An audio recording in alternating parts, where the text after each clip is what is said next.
Sekalipun kami penuh dengan dosa, penuh kejahatan, dan penuh kemunafikan, penuh kedengkian, tetapi Tuhan, Engkau tetap setia kepada kami. Kami akan belajar kebenaran firman-Mu. Biarlah pujian kami menjadi berkat buat Engkau, menyenangkan hati-Mu Tuhan. Haleluya. Sebelum kita sama-sama belajar kebenaran firman Tuhan, kita akan sama-sama naikkan doa yang diajarkan oleh Tuhan kita, Yesus Kristus. Pada dengan ketiga, 2, 3.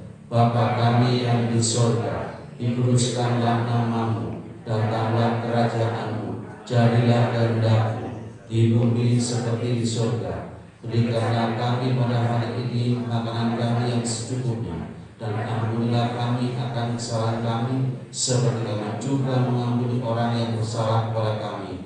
Dan janganlah membawa kami ke dalam pencobaan, tetapi lepaskanlah kami daripada yang jahat. Karena Engkaulah yang punya kerajaan dan kuasa dan kemuliaan sampai selama-lamanya. Amin. Puji Tuhan. Shalom jemaat yang dirahmati Tuhan. Selamat pagi. Saya mau saya pakai sandal saudara karena belum bisa pakai sepatu setelah operasi.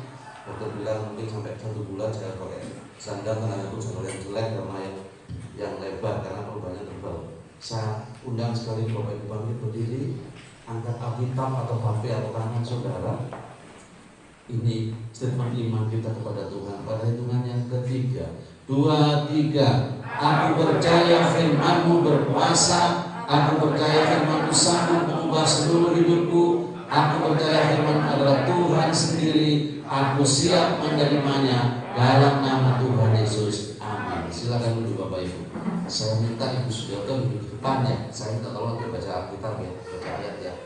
Firman Tuhannya cepat kok, paling nggak sampai 15 menit. Kalau kita ada jam kudus, kita ada cara yang lain. Awal kita buka bawa oh ya wis apa ya. Saudara-saudara, kita tetap patuhi protokol kesehatan dengan memakai masker. Mau memakai masker menutup mulut dan hidung saudara ya, atau memakai face shield seperti saya dan para pelayan tadi. Cek suhu di depan, Bapak Ibu tinggal menempelkan tangannya, mendekatkan tangannya, menjaga jarak kita sudah benar, dan mencuci tangan dengan air saudara. Kita batasi dengan tidak sebini mungkin memakai hand sanitizer karena efeknya kurang bagus pada kulit. Baik, kita akan belajar dalam Tuhan. Kita baca bersama-sama saudara-saudara ya. Pada hitungan ketiga, 1 Raja-Raja 19 ayat 6 sampai 8. 2, 3. Ketika ia melihat sekitarnya, maka pada sebelah kepalanya ada batu bakar dan sebelah kendi berisi air. Lalu ia makan dan minum, kemudian berbaring pulang. Tetapi malaikat Tuhan datang kedua-duanya dan menyentuh dia serta berkata, bangunlah, makanlah, sebab kalau tidak perjalanan nanti terlalu jauh bagimu. Maka bangunlah ia, lalu makan dan minum, dan oleh kekuatan makanan itu berjalan 40 hari 40 malam lamanya. Saudara-saudara, ini berkisar oleh wajah satu dari ini tentang seorang nabi yang bernama Elia. Saudara-saudara, di situ kalau oleh baca ayat sebelumnya, pasal sebelumnya, Elia ini lari dari Isabel. Isabel itu istrinya Raja Ahab, ketakutan. Nah saudara-saudara, Elia itu seorang nabi besar. Bahkan Yesus Kristus waktu di dunia yang turun dari surga langsung adalah Elia dan Musa. menemani Yesus, menemui Yesus. Nah, Elia ini satu nabi yang terbesar yang sudah sering membuat mujizat. Dia membelah sungai Yordan dengan jubahnya. Kemudian dia bahkan menurunkan hujan, saudara. Waktu tahu Bapak Ibu baca dalam pasal 18, menurunkan hujan. 3 tahun lebih bangsa Israel tidak ada hujan. Nabi-nabi Baal 450 orang. Nabi-nabi berhala dikumpulkan untuk minta doa untuk hujan. Tidak turun hujan, tetapi sekali Elia berdoa, Tuhan turunkan hujan. Tuhan turunkan api menyambar korbannya, saudara-saudara. Elia ini sudah membuat banyak mujizat. Elia ini sudah mengalami mujizat dengan Tuhan dan membuat banyak mujizat, saudara-saudara. Dan Elia diangkat oleh Tuhan dulu. Tetapi saudara, waktu dia berhadapan dengan Raja Ahab, dia nggak takut. Tetapi waktu berhadapan dengan Ratu Isabel, istrinya Raja Ahab, dia takut, saudara. Sampai lari ke padang gurun dan duduk di sana. Dia katakan ingin mati. Sampai dia ngomong, Tuhan ambillah nyawaku. Dia ingin mati. Seorang raja, seorang hamba Tuhan, seorang pemerintah besar, saudara-saudara, ingin mati. Kalau Tuhan waktu itu murka, Tuhan cabut nyawanya, kira-kira masuk neraka, saudara. Neraka, karena dia bukan kehendak Tuhan mati. Dia ingin mati, artinya ingin bunuh diri, saudara-saudara. Seorang hamba Tuhan, keadaan seperti ini juga mungkin saudara dan saya alami. Kita sama, saudara, yang mendengarkan mau yang menyampaikan sama, mengalami keadaan kondisi yang menakutkan. Isabel menakutkan.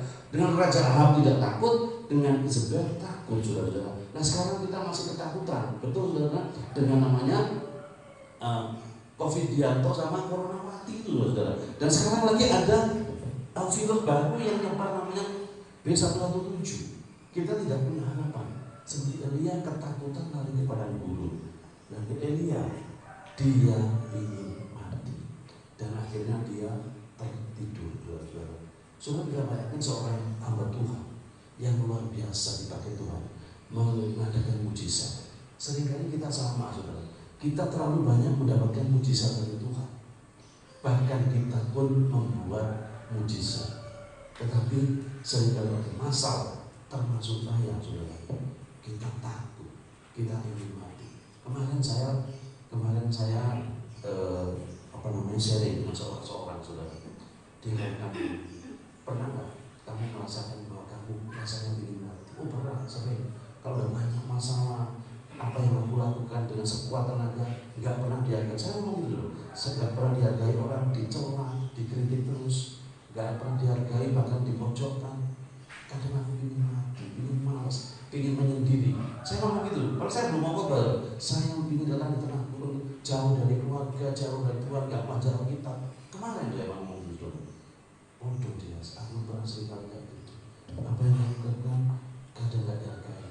Gak dihargai orang tua aku sendiri, gak dihargai mertuaku, gak dihargai keluarga aku. Karena itu menjadi, saudara, keadaan seperti ini terjadi. Kita sering membuat mujizat, tetapi sering kita tidak tahu bahwa Tuhan selalu bersama kita. Contohnya membuat mujizat begini, saudara. Misalnya ya, Pak Sujoto sama Ibu Sujoto tinggal di Sidoarjo ya. Nah, suatu saat mungkin begini, kita sudah main. Oh iya, kebetulan aku sudah lama gak ketemu sahabatku ini. Ini dia akan melahirkan anak ketiga. Mungkin Mbak Mata ngomong gitu sama suami. Oh yes, sip, tak jadikan apa ya. Tidak sampai sekarang. Pas sekali jalan mudah, tak berikan sok untuk. Mungkin suaminya ngomong, musuh sebetulnya sangat apa-apa. Yang penting kita buat sesuatu, menunjukkan belas kasihan kita, menunjukkan kasih kita kepada yang kita kunjungi. Masalah gunakan atau tidak itu urusan kita. Bapak bercoba untuk sampai 4 porsi. Apa yang terjadi? Waktu nyampe di sana, Pak Sujoto sama Ibu Sujoto, ternyata temannya Bu Marta ini suaminya lagi kerja, dan dia bilang begini, ya ampun, puji Tuhan, Mbak Marta, aku lupa tadi mandang milar ingin sop buntut. Tahu saya saudara, aku ingin sop buntut. Sekarang kok kamu datang bawa ini, aku gak gitu.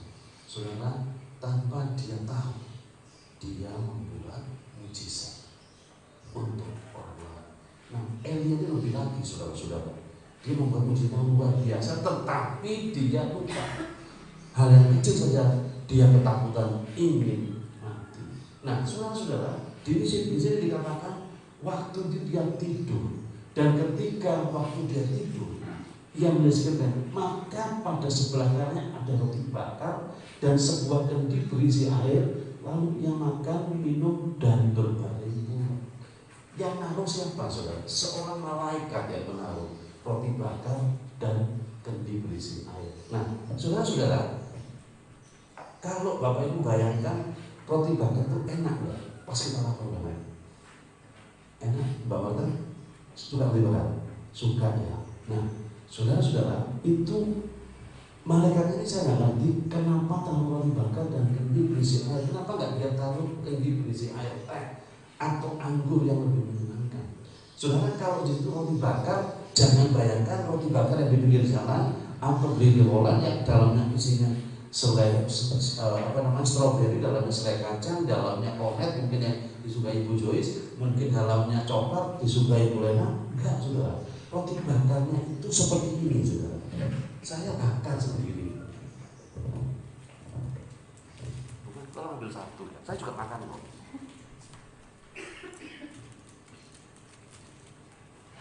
Kemana mau? Ya, tunggu ya udah. Joyce mau?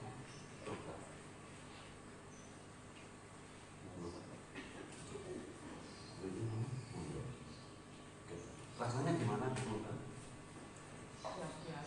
Luar biasa. Bagaimana? Anget ya? Nah, itulah roti bakarnya orang Timur Tengah, saudara-saudara. Anget. Gak mau makan sambil roti tak berdaging sama dengan roti berjamuan kudus. Nah, Elia ini setelah makan dia tidur, minum air kendi, dia tidur. Lalu apa terjadi, saudara?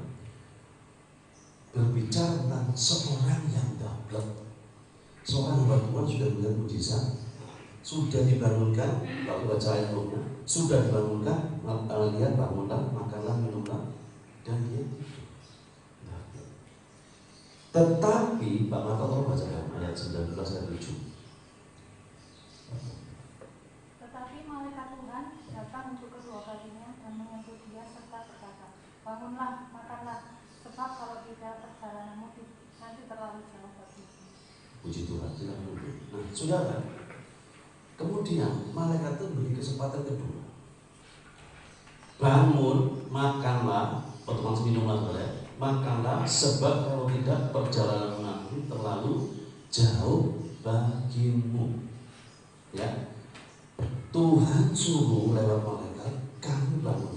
Yang pertama tadi, saudara-saudara, Tuhan menyuruh malaikat itu untuk ngasih makan dan minum kepada Elia, dan Tuhan suruh bangun dan untuk berjalan jauh. Itu bawahnya, Mbak Marta bacakan ayat yang berapa?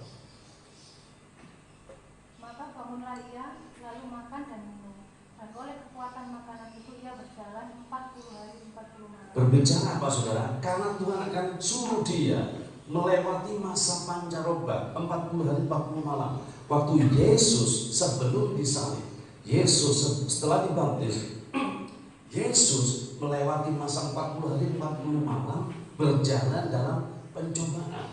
40 hari 40 malam berbicara masalah pencobaan. Sama dengan saudara saya saat ini.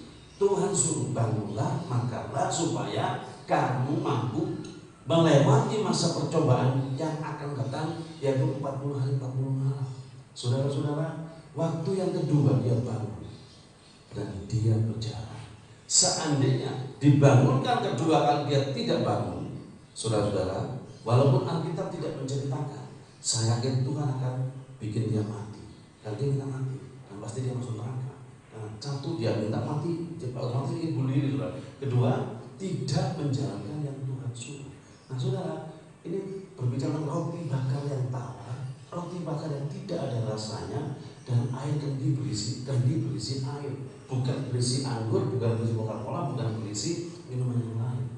Nah, saudara-saudara, makanan tadi dan air tadi yang menguatkan Elia dalam keadaan tertekan, saudara-saudara. Nah, kita akan bicara, saudara, makanan dan air tadi, saudara-saudara. Klik berikutnya, Mbak. Ya, stop. Mbak Mata bacakan. Yohanes 6 ayat 35. Kata Yesus kepada mereka, "Akulah roti hidup. Barang siapa datang kepadaku, ia tidak akan lapar lagi. Dan barang siapa yang percaya kepadaku, ia tidak akan haus lagi." Puji Tuhan, saudara. Waktu tadi makanan dikasih oleh Elia, dia pasti merasakan tawar, roti bakar yang tawar. Yesus berkata, "Akulah roti hidup." Saudara-saudara, makanan yang diberikan oleh Tuhan, malaikat tadi berbicara tentang Yesus sendiri. Yohanes 1 ayat 1 dikatakan, "Pada mulanya adalah firman, firman itu bersama-sama dengan Allah, dan firman itu adalah Allah." Roti bakar yang tawar tadi berbicara tentang firman, yaitu Yesus sendiri. Sama dengan saudara dan saya saat ini. Saat pandemi, saat bermasalah, Tuhan ingatkan seperti Elia, kamu akan berjalan lagi 40 hari 40 malam. Masih selama hidupmu ini akan masih banyak masalah dan tantangan, cobaan. Juga sebentar lagi ada namanya virus B117. Mudah-mudahan di masa tidak masuk Indonesia. Tetapi saudara, Tuhan katakan supaya kamu kuat menghadapi tantangan, cobaan 40 hari malam yang mendatang, seperti Yesus berjalan mengalami cobaan seperti Elia, makanlah firman Tuhan. Saudara-saudara, makanlah firman Tuhan. Nah, firman Tuhan itu ada kalanya tidak enak, saudara, tidak menyenangkan, rasanya tawar. Tawar berbicara seolah-olah nggak punya rasa, nggak punya saudara, nggak punya harapan. Sama dengan firman Tuhan, berkali-kali dibentangkan.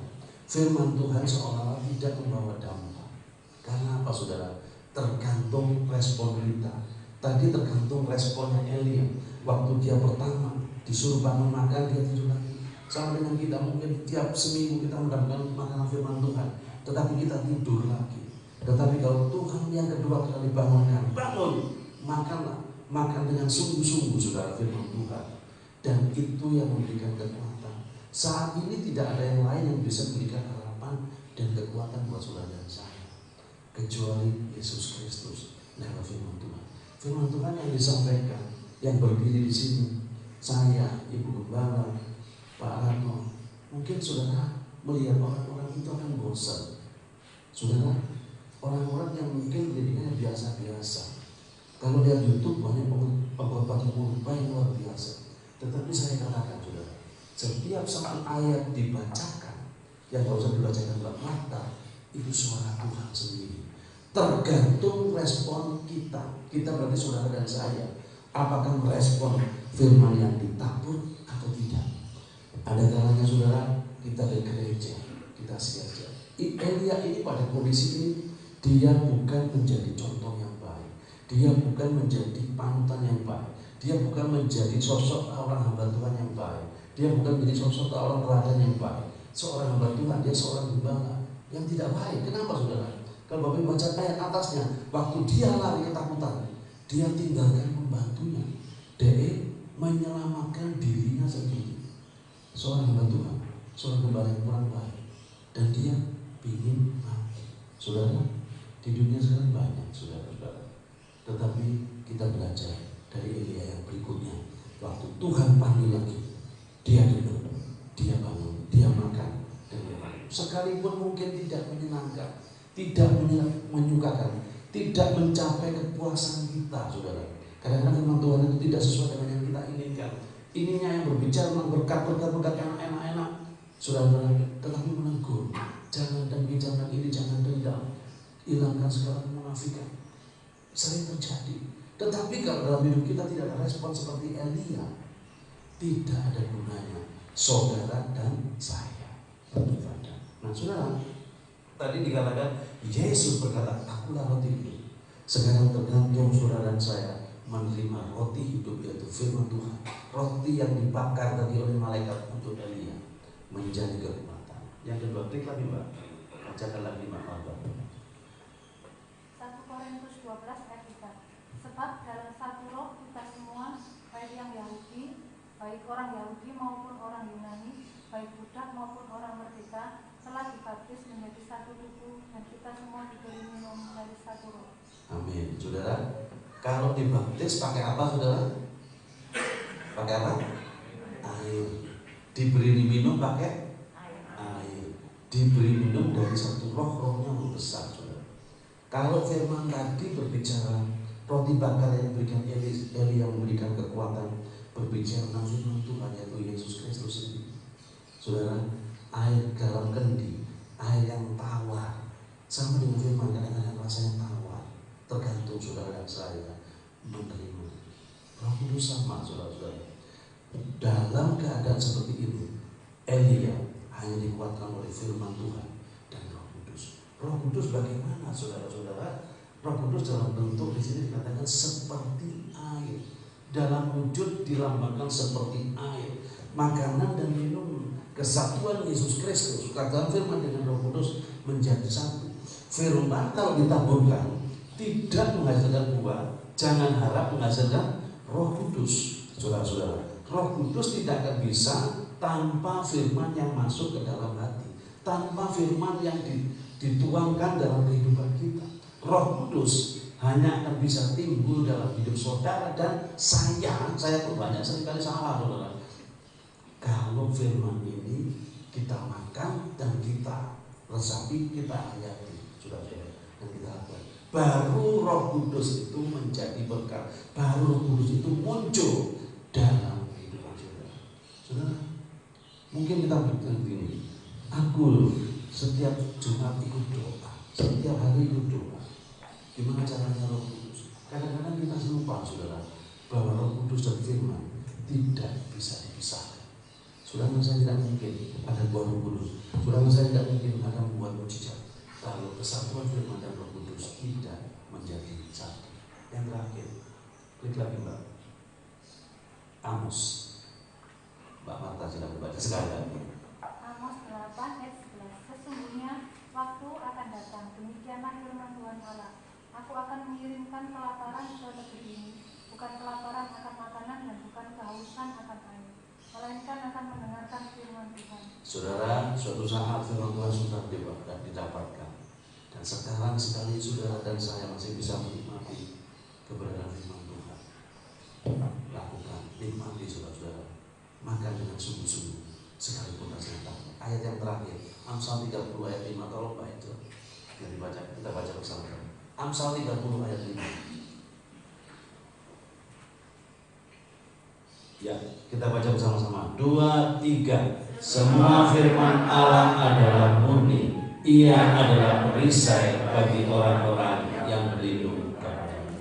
Amin. Saudara, firman Tuhan yang disampaikan, sekalipun yang menyampaikannya, mungkin cara penyampaiannya tidak enak, mungkin cara penyampaiannya membosankan. Saudara-saudara, kalah dengan pendeta-pendeta besar yang di YouTuber semua saudara.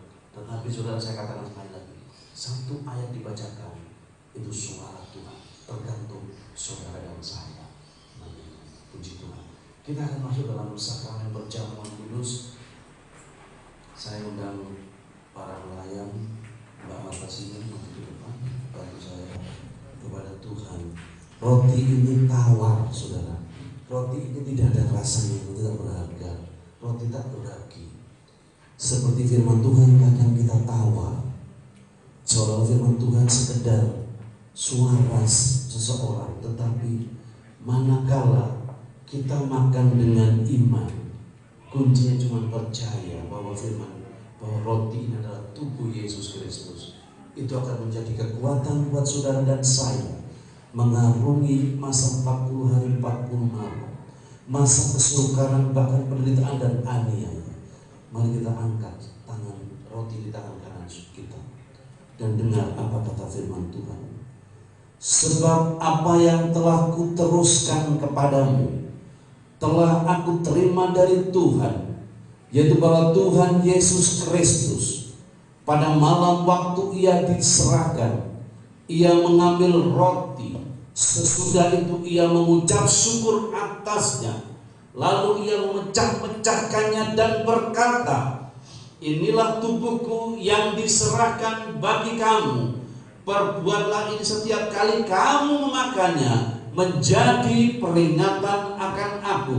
di dalam nama Bapa, Putra, dan Roh Kudus yang menjadi Tuhan, Juru Selamat, Tuhan dan Raja kami umat-Mu yang kecil di tempat ini, kami akan makan dalam nama Yesus Kristus. Makan dengan iman, saudara-saudara. Haleluya.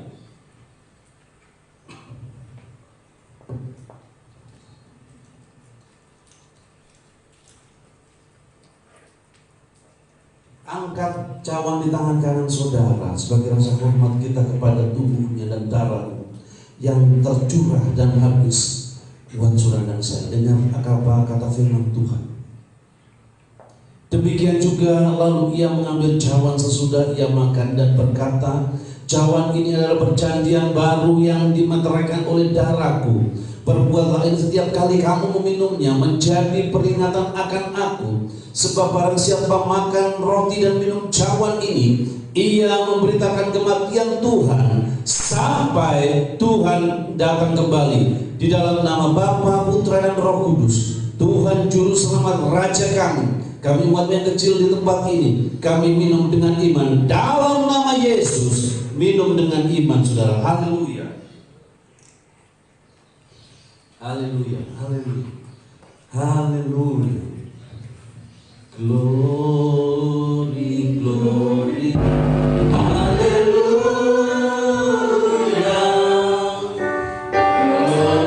Glory, glory,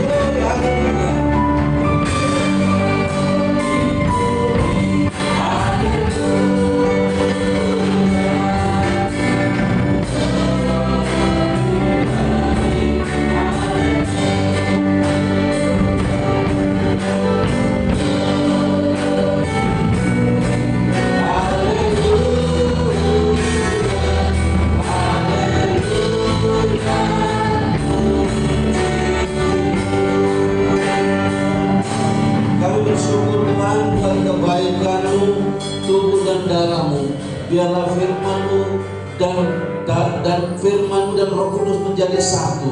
Bukan sekedar kami dengar Tuhan, karena tidak akan berbuat kalau kami tidak mengambil sikap Tuhan. Kami bersyukur buat segala kasih setia-Mu, dan kita semua yang sudah diberkati oleh kebenaran firman Tuhan, sama-sama katakan amin. Sebelum saya silakan Bapak Ibu, sebelum saya serahkan kepada Wel, hari ini seperti yang disampaikan minggu lalu, Pak Gembala akan mentahbiskan beberapa pengurus gereja, dan sebentar kita akan ditahbiskan Gembala, yaitu saya menghormati ke depan Bapak Rio, Ibu Eko, Ibu Desi, Ibu Ita, Ibu Lena,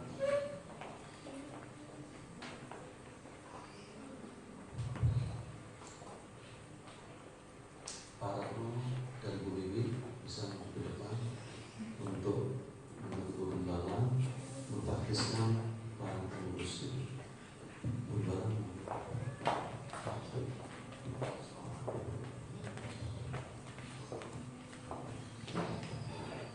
Saya minta para pelayan yang akan ditahbiskan untuk sujud.